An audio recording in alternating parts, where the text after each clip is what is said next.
I am the Tofu Golem. Please enjoy the video. You start by validating prerequisites and then take immediate action.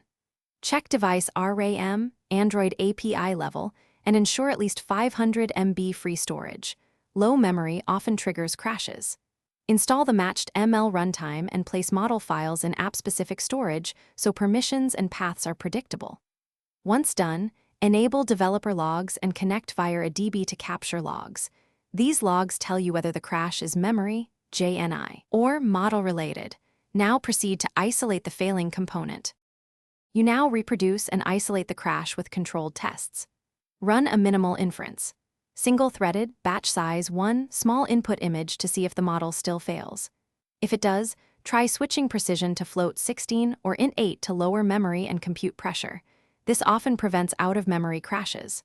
While running tests, stream a DB logcat and capture native traces and tombstones to identify JNI or native allocator faults. Make incremental changes and retest so you can pinpoint the trigger. You finish by applying practical fixes and validating stability. Limit worker threads, enable memory mapping for model files, or switch to the nnappy or GPU delegate as appropriate to avoid native heap spikes.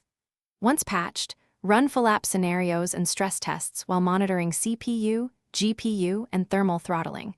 Make sure the crash no longer reproduces. If it still happens, collect complete logs and a core dump. Roll back recent model or runtime changes, and escalate with the collected artifacts for deeper native debugging. Thanks for watching. Consider subscribing if we helped you today.